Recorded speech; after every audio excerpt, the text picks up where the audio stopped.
children are a nuisance, so go to a facility. I don't have a mother anymore. My name is Elaine Gray. I'm still in the 5th grade of elementary school, and I live with my father and mother in a family of 3. My father is very warm and often takes me out on holidays. My mother acts normal when my father is around, but when he's not, she can be cold and hard to approach. I'm off. As usual, my father headed to work early in the morning. While eating breakfast, I called out, "Take care." Looking at the clock, it was almost time to go to school. I hurried to finish my breakfast and rushed to change my clothes. Thank you for the meal. After finishing, I put the dishes in the sink and headed back to my room to change. Just a moment. My mother called me back, and when I turned around, she was pointing at the sink. Who is going to wash these? Her eyes were stern, and she seemed angry. Normally, I would just change and go to school, but I felt like I would be scolded if I did that. I'll wash them myself. When I said this in a small voice, my mother suddenly yelled, "What? I can't hear you." My body jolted. However, feeling that I was wrong, I apologized. "I'm sorry. I'll wash them myself." Hoon. That's right. From now on, take care of your own things. With anger, my mother threw her apron onto the sofa and went back to her room. Reflecting on her words, I realized that I need to manage things myself, so I cleaned up after breakfast and left the house. While talking with friends at school, the topic of parents came up. Listening to them, their mothers seem kind, and although they sometimes get angry, their relationships appear good. "What's your mom like, Elaine?" I was suddenly asked, and I hesitated on how to respond. However, I thought that maybe my perception of my mother being cold was a misunderstanding and that she was irritable because I had been neglecting my responsibilities, so I answered that she is very kind. My friends responded with, "That's nice, but I felt conflicted." When I got home and said, "I'm back," there was no sign of my mother. Thinking she might have gone shopping, I started my homework in my room. Before I knew it, it was completely dark outside, and the clock indicated it was dinner time, but my mother still hadn't returned. After a while, I heard noises at the entrance and sounds of something being moved and the fridge opening. When I peeked into the kitchen from my room's door, I saw my mother. Feeling hungry, I approached the kitchen and greeted her with, "Welcome back." "I'm back." From her brief reply without turning around, I could tell she was still in a bad mood. "What's for dinner tonight?" I asked with a smile, but it seemed to be a mistake. My mother turned around with a frightening expression. "What? Didn't I tell you to take care of your own things?" Your dad will be home soon, and I'm busy preparing dinner." Unable to say anything more, I reluctantly started to make instant noodles just as my father came home. "I'm home." Hearing my father's voice, my mother immediately took the instant noodles I was holding. While I was disoriented by her actions, my father entered the kitchen. "Oh, are we just starting dinner now?" Seeing my gentle father's face, I felt tears welling up. "Welcome back." "Today, shopping took a bit long, so I'm about to start making dinner now. Daddy and Elaine, please wait a little longer." My mother's face softened. I wasn't sure if she was no longer angry, but the thought of eating the meal she was preparing made me feel happy. Later, we had dinner as a family and had a fun time playing games with my father. Maybe my mother was still a bit in a bad mood. As I fell asleep, I thought that if I properly took care of my own things, I wouldn't get scolded anymore. From the next day, I made an effort to manage my own affairs. I washed the dishes after breakfast, folded the laundry myself, and put it away in the closet. I cleaned my room, and on days when my mother was late, I prepared and ate instant noodles by myself. Hoping for a compliment from my mother, my face naturally brightened. Although she hasn't praised me yet, she has been getting angry less often. It's enjoyable to spend happy times with my father and the three of us as a family when he is home. One night, I woke up to groaning sounds and realized it was the middle of the night. Feeling scared and thinking it might be a ghost, I covered myself with my blanket. The groaning continued, and soon, trembling with fear, I heard the sound of an ambulance siren. The ambulance stopped very close to our house, and the front of the house became noisy. For the first time, I realized an ambulance had stopped in front of our house. I jumped out of bed in a panic and saw that it was my father being carried out by the paramedics. "Daddy," I cried out, seeing his face pale and in pain. Tears overflowing, I clung to a paramedic and pleaded, "Please save my dad." The paramedic gently placed a hand on my shoulder and said, "We'll take him to the hospital right away." Afterward, my mother and I followed in the ambulance to the hospital, and upon arrival, my father was quickly taken to the treatment room. All we could do was wait in the designated area. As we waited, anxiety dominated my mind, wondering what I would do if my father were to pass away. Next to me, my mother calmly operated her smartphone, showing no outward signs of worry. While shedding tears, I anxiously waited for someone to reassure me that everything would be all right. It's unclear how much time passed, but eventually, a doctor came to us.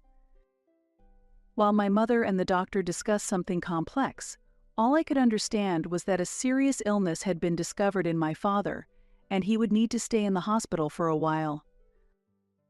Though the worst-case scenario might have been avoided, the fact that my father had to fight this illness pained my heart. I also had to accept the reality that he wouldn't be able to come home for some time. We decided to go home for the time being. My mother quickly prepared everything needed for my father's hospital stay and headed back to the hospital. Left alone at home, I lay in bed unable to sleep, and since I had come home early in the morning, it soon started to get light outside. I need to go to school. I knew I had to go to school, but my heart wasn't in it at all.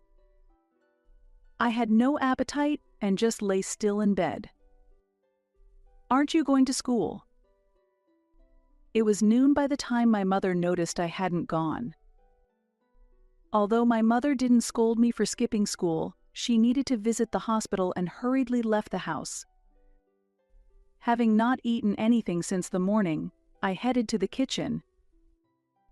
There was some rice left in the rice cooker and some leftovers from the previous night's dinner in the fridge, so I made a meal using those. In the evening, when my mother returned home, she had bought some sandwiches for me. Eat this today. Also, I bought some instant noodles, so have those from tomorrow. Okay, thank you. With my mother busy due to my father's situation, I decided to follow her instructions to not cause her any trouble. The next morning, I had instant noodles for breakfast and went to school. When my friends asked why I was absent the day before, I dodged the question by saying I was feeling unwell. The teacher seemed to understand my situation and spoke kindly to me. When I got home, my mother was not there, probably at the hospital with my father.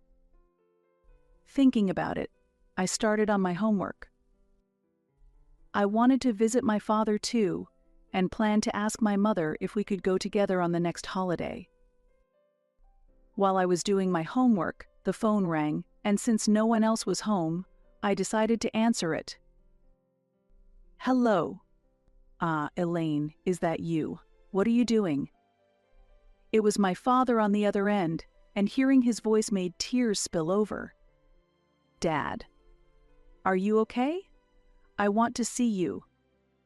As I cried, my father spoke kindly and with a smile in his voice.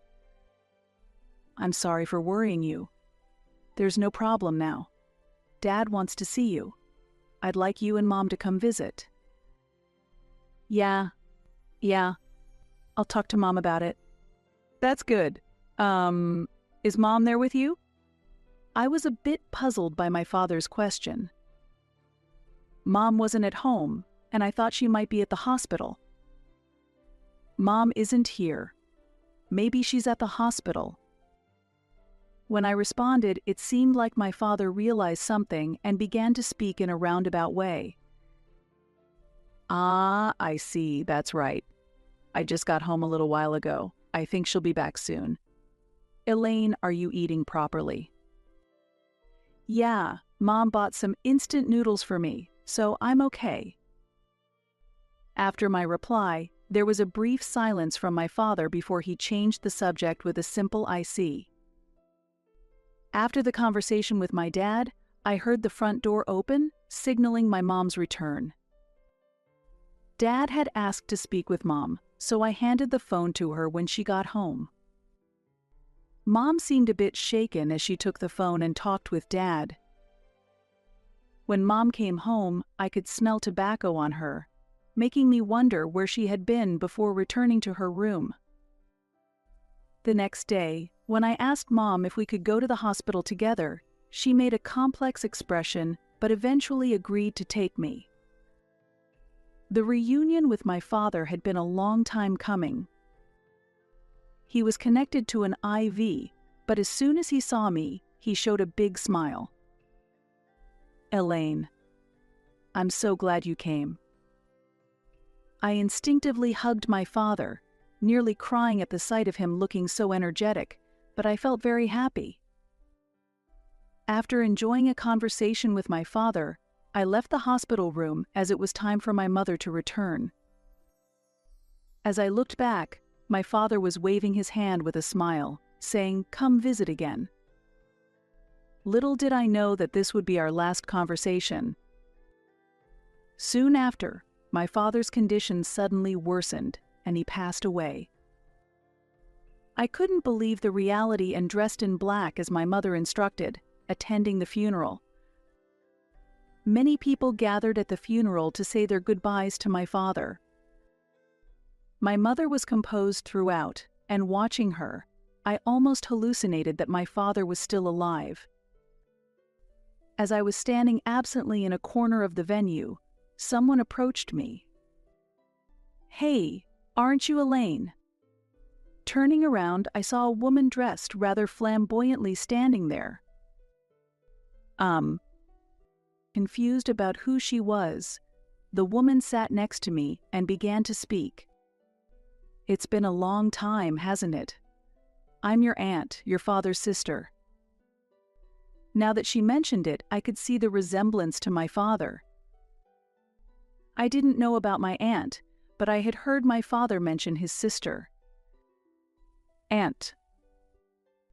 "Yes, Aunt?" "Don't you think I look like your father?" she said with a laugh, and her face was indeed very much like my father's. At that moment, my aunt suddenly hugged me tightly. "It's okay to cry, Elaine. You've done well," she said, and without realizing it, my tears began to flow even more. It felt like I truly accepted the reality that I would never see my father again at that moment. After my aunt gently stroked my back and I calmed down a bit, I thanked her and then went to get a drink. In the room, I found my mother, who coldly remarked upon seeing my tear-streaked face. "Were you crying? How disgraceful." Her cold words pierced my heart. "Mom, aren't you sad?" I asked, shocked that she seemed not to be grieving at all. "Being sad won't change anything. He's gone now," my mother answered coldly. Her cold words made my body start to tremble. Even though the three of us had always laughed and had fun when my father was around, I wondered if my mother had truly hated him. As I stood frozen, my aunt appeared. "Oh, sister-in-law, long time no see," my aunt said cheerfully, but my mother's expression immediately changed. "Oh, it's been a while." "Do you need any help?" my aunt asked, to which my mother replied, "No, there's nothing." Well then, Elaine, let's go over there," my aunt suggested. She took my hand and we left the room. I could tell from my mother's expression that she felt uncomfortable around my aunt. Afterward, I spent time by my aunt's side, and the funeral ended without incident. "Elaine, we're leaving now," my mother called me after the funeral. My aunt had held my hand throughout the funeral, but she let go when it was time to leave. Her expression was a bit sad. "Elaine, see you again." "Yeah, see you," I replied. As I followed my mother outside, an unfamiliar car was parked there. "Sorry to keep you waiting," my mother said as she opened the car door. An unfamiliar man was in the driver's seat, and I felt a resistance to getting into the car unconsciously. "Don't dawdle, get in quickly," my mother urged in a tone I had never heard from her before. Reluctantly, I got into the car, and it started driving in the opposite direction of our home. I continued to stare out the window. Not knowing where we were going, I felt a slight fear inside the car. "We're here. Get out quickly," I was told as I got out of the car, and there stood a large building, a place completely unfamiliar to me. "Mom, where are we?" I asked as my mother lit a cigarette. "Children are a nuisance, so go to a facility." Stunned, I could only utter a confused "A" as my mother and the man drove away in the car. I desperately chased after the car, but eventually tripped and failed to catch up, forcing me to give up the pursuit. As I was heading back to where I had been left, a car pulled up beside me. The window rolled down and my aunt was sitting in the driver's seat. I never expected things to turn out like this. "Elaine, come on, get in." Relieved to see my aunt again, I quickly got into the car. She patted my head, and in response to her kindness, tears quietly started to flow. "How many times will you cry today? Poor thing." After driving for a while, we arrived at a house which seemed to be my aunt's home. As we entered, a man's voice greeted us warmly with "Welcome back." I instinctively hid behind my aunt, but she laughed and reassured me, "It's okay." As I timidly looked at the person, a young man stood there, smiling warmly at me. "Surprised? Sorry about that. Actually, I'm this lady's husband. So, you can call me Uncle." He extended his hand with a friendly smile. Feeling reassured, I shook his hand, and he smiled again. "You must be hungry, right? Dinner is ready. You need to eat well and grow strong. You're as fussy as a mother." Their light-hearted banter made me laugh, and just then, my stomach growled. I blushed with embarrassment, and they both laughed even more. I was relieved to finally enjoy a fun dinner time, which I had missed for so long. After dinner, a bath was prepared, and pajamas were laid out for me to change into. When I went to the living room, my aunt had prepared some warm milk. "Hot milk, huh? Aren't you a bit too old for that? Right, Elaine?" But don't elementary school kids like hot milk? No? Their playful exchange was so comforting that I couldn't help but laugh along. Led by their laughter, they both began to laugh. "Sit down, I have something to talk about," my uncle said, and as I sat in front of the hot milk, he started speaking.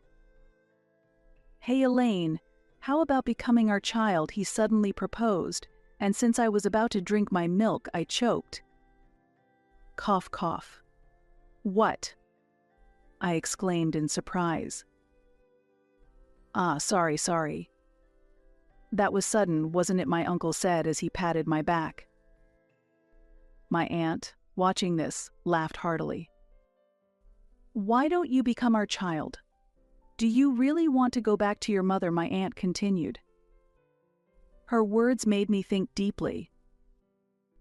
I don't hate my mother, but considering the home situation, my father, and being left behind, the thought of returning to her is frightening.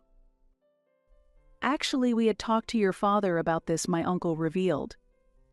"What?" Hearing my father's name, I was even more surprised. Then my aunt explained everything in detail.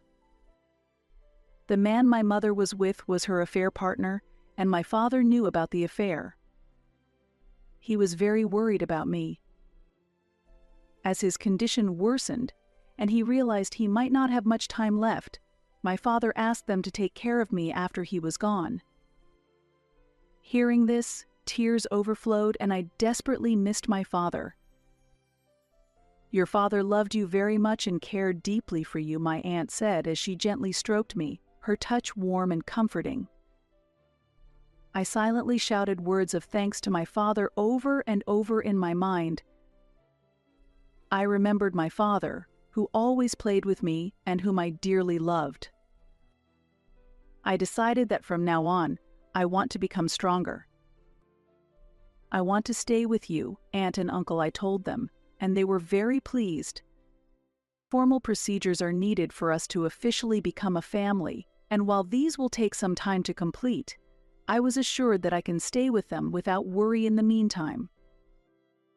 Wanting to be useful for my aunt and uncle, I decided to help with preparing breakfast and dinner and cleaning the bathroom and toilet. But my hard work only seemed to worry my aunt and uncle more. Elementary school kids should be playing more, they said, and though I was confused, I started my homework anyway. "Elaine, have you been doing housework all this time?" my aunt asked me at dinner. When I nodded, my uncle sitting next to me gently hugged me and said, "It must have been tough being just a grade schooler. Elementary school students can help out with chores. But I'm worried it looks like you're overdoing it." Indeed, I might have been excessively trying to earn my mother's praise without even realizing it. I fell silent, realizing this. The praise from my mother that I never received. I felt that my efforts might have meant little to her.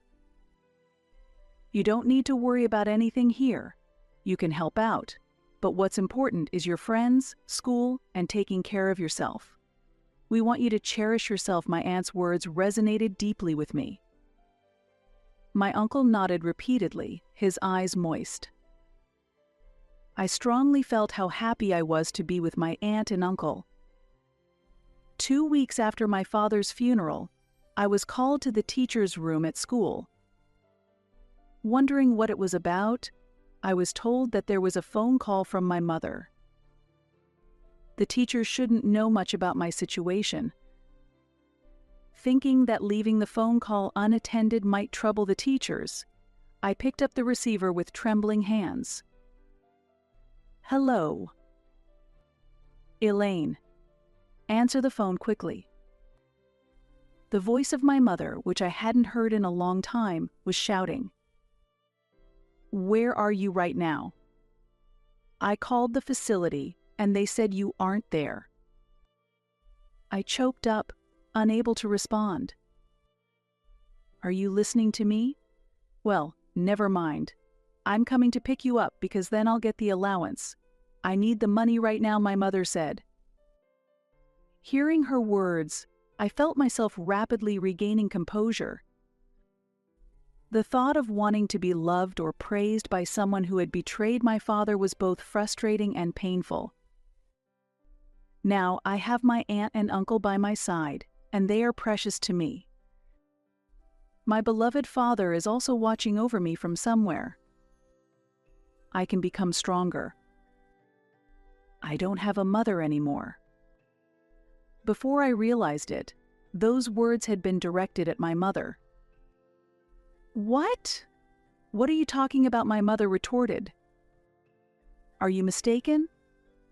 Then, goodbye." Wait a minute before my mother could finish. I had hung up the phone. The teacher present was shocked and asked, "Was that really not your mother?" To which I responded, "That was a stranger." The call was treated as suspicious, and the school issued a caution. Worried that my mother might show up when I was leaving school, I used the school's public phone to contact my aunt. My aunt promised to come and pick me up right away and indeed showed up shortly thereafter. She explained the situation to the school teachers, who decided to contact Child Protective Services. After I got home, my mother did actually come to pick me up, but the teachers handled it, and she left in a bad mood. Although my mother didn't intrude on the school again, considering my safety, my aunt or uncle started picking me up when school ended. While I was grateful for my aunt and uncle's comfort, they encouraged me cheerfully not to worry. With the support of my aunt and uncle, I have been able to lead a happy life. The teachers at school are kind, and I feel supported by many people. One day, the home phone rang. Lately, I have been answering more calls at my aunt's house. As usual, I answered the phone cheerfully with "hello." However, the reply was a voice I did not want to hear. "Oh, isn't this Elaine? I thought you weren't at the facility, but you are there after all." As soon as I heard my mother's voice, I was startled. How did she know I was here? I hadn't told anyone. "Stop staying there and come back soon. Things are tough over here," my mother continued unilaterally. According to my mother, her affair partner's company had gone bankrupt, and she was financially in trouble. Despite hearing my mother's intentions, all I could perceive was her financial dependency on me, which became clear as she continued to plead over the phone. Previously, when she had called the school, she had voiced financial problems, indicating her dire economic situation. As I remained silent, my mother's anger escalated. Amidst her shouting, suddenly my aunt took the phone from me. I turned around to see her smiling, but her expression quickly turned to anger. "Just respond at least." "Are you even listening?" my mother yelled. "It's enough. I can hear you," my aunt responded firmly. My mother's voice trailed off over the phone. My heart was pounding during the confrontation. "How can you not be ashamed? Telling your daughter to come back for money, that's no joke. What do you think Elaine is?" my aunt confronted her. "It's none of your business.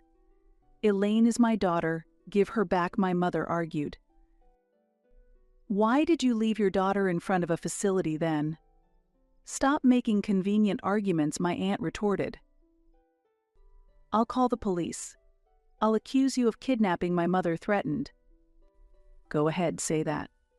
We have evidence of all the terrible things you've done to Elaine. We can share that too. We actually welcome the police. It would resolve things faster," my aunt said assertively. What my mother screamed, and I felt guilty, as if I was causing more trouble. At that moment, unnoticed by me, my uncle had returned and gently patted my shoulder. "It's okay. Leave it to us. This is a matter for adults to resolve." My uncle then took my hand and prepared more hot milk for me. "Elaine, you like hot milk, right? You drink it a lot." "Yes, it was so delicious the first time I tried it. I just loved it, I replied. Hearing this, my uncle smiled happily. After a while, my aunt came back into the living room and noticed my worried look, tousling my hair as she spoke. "What's with that face?" "There's nothing to worry about. We won't let her win." As I fixed my hair, I expressed my gratitude to them. Later, I helped with the dinner preparations. Living with my aunt and uncle made me realize how enjoyable housework could be. A few days later, another call came from my mother. My aunt and uncle had said there was no need to answer her calls anymore, but I wanted to be useful to them. "Elaine? Mom is really in trouble. Help me. I've said this before, but I don't have a mother anymore." "How can you be so cold? I raised you. Have you forgotten the fun days with Dad?" The moment my mother mentioned Dad, my heart skipped a beat, but anger surged within me. "Yes, it was really fun when Dad was around, but only he was kind. You abandoned me." I shouted louder than I expected, feeling a clear sense of relief as I expressed my feelings. After that, I confidently countered her words. "You are still my child, aren't you? I didn't abandon you. I just left you temporarily. You laughed and told me that children are a nuisance and to go to a facility. I can't think of someone like that as my mother." That was. I was forced to say that. It's not my fault. But you abandoned me. Therefore, I have no mother. If I have a mother, it's my aunt. My father is my uncle and my dad in heaven. You're brainwashed. Just come back without complaining. At that moment, I was arguing intensely with my mother while shedding tears. However, strangely, my heart felt lighter, as if I had released everything I had been holding back. Then at least tell them to let me live in their house. I can't even eat properly as it is. No, I won't let you disturb my loved ones. Suddenly, I felt a presence behind me and turned around to find my aunt and uncle standing there. My aunt patted my shoulder and praised me, saying, "Well done." My uncle, with tears in his eyes, nodded in agreement. Then, my aunt took over the phone and continued talking to my mother. Strangely, she seemed satisfied. My uncle expressed how happy he was that I called him Dad. Receiving his words of gratitude made me feel good about calling him that, and it seemed right to continue. After that, the contacts from my mother ceased. Perhaps it was also thanks to my aunt and uncle's support. Sometime after starting my new life, my aunt surprised me with my first smartphone. Having a smartphone for the first time was exciting, and it helped me stay in touch more frequently with friends, making my life even more enjoyable. One unusual day, amid the long, peaceful days, the house's landline rang. Since the situation with my mother, the school had been mostly contacting my aunt and uncle on their mobile phones, and I usually communicated with my friends through my new smartphone. Wondering who it could be, I answered the phone. "Hello." Contrary to my upbeat voice, a lethargic voice responded. Hello, it's me." At first, I didn't recognize who it was, thinking it might be a wrong number. Having been taught not to talk to strangers over the phone at school, I was about to hang up. "Wait, it's Mom. Have you forgotten my voice? Eh? Ah, now that you mention it." When she pointed out it was her, I listened more closely, and indeed, it was my mother's voice. It was noticeably weaker than before, making it initially hard to recognize. "You're going to be in 6th grade soon, huh?" There's no one here now." My mother started to cry at those words. As I was wondering what to do next, she spoke in a heavy tone. "The thing is, I'm in the hospital. I've gotten sick." I thought of my father, but without sadness instead. I felt grateful for all the good memories he had given me. As my mother pleaded for help with her medical expenses and care, I fell silent. "Say something. Why should I take care of a stranger like you?" I won't pay your hospital bills, and I won't ask my aunt to either." "Don't get too cocky." Her vigor was surprising for someone who claimed to be ill. Hearing about my mother's illness did not disturb me as it had when my father passed away. My feelings toward her had completely cooled off, and her words no longer instilled fear in me. I simply felt pity for her situation. I never imagined I could respond to my mother with such detachment, but I knew I never wanted to become like her when I grew up. Actually, I've received a new smartphone, and the home landline is hardly used, so it's going to be removed soon. This might really be our final goodbye.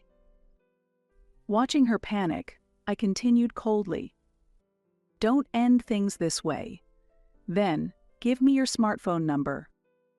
"I cannot do that." "Isn't there anyone who will help me?" "There's no one to support me." "Then I'll make sure to contact someone who might look after you." Her voice briefly brightened at my words, but I sighed inwardly. Before hanging up, I obtained the name of the hospital and immediately contacted my aunt. When I reported this interaction to my aunt, she praised me for handling the situation on my own. "Can I ask you to handle any further contact?" I asked. My aunt readily agreed and promised to reach out to someone who could handle the situation. A few days later, I noticed the home phone ringing continuously. Assuming it was likely my mother, I deliberately chose not to answer. That night, the home phone kept ringing late into the evening, continuing even after my aunt and uncle returned home. When I informed my aunt that the phone was still ringing, she sighed and picked up the receiver. As expected, it was my mother on the other end, and a heated exchange began between her and my aunt. My mother persistently demanded to speak with me, but my aunt firmly refused. From the other end of the line, it was clear that my mother was infuriated that I had contacted her brother. Indeed, the person I had asked my aunt to contact was my mother's brother, my uncle, whom I remembered my mother disliked. My mother's brother is known for his stubbornness and deep sense of morality, and he would never tolerate my mother's misconduct. Upon hearing from my aunt, he was furious and promised to come immediately. The reunion between the siblings after several years ended disastrously, fueling my mother's anger towards us. Usually calm, my uncle prompted my aunt to hand him the phone when he saw the situation escalating. However, his expression sternly changed as soon as he took the call. "He gets even scarier than me when he's angry," my aunt whispered to me. "Oh, enough. If you want to talk that much, I'll come myself. I'll make you apologize in front of Elaine. Sick or not, it doesn't matter. Be prepared," my uncle shouted. After my uncle's outburst, my mother hung up in shock. "Oops," she hung up. After the call ended, my uncle was smiling as usual. It seems true that when a generally calm person gets angry, it is indeed frightening. Subsequently, my mother was forcibly taken to her brother's home. Her illness turned out to be milder than expected, and she was soon discharged from the hospital. Forced to live and work on her brother's farm, my mother, who had initially planned a lavish lifestyle with her lover, disliked farm work but had no choice but to toil under her brother's stern demands. Without the luxury to afford expensive brands anymore, She began wearing second-hand clothes donated by villagers. Meanwhile, the adoption process with my aunt and uncle was finalized, and I officially became their child. We celebrated with a big party where I laughed heartily. Surprisingly, we learned that next year, a new brother or sister would join our family, which made me incredibly happy and grateful. This experience reaffirmed my desire to cherish what it means to be a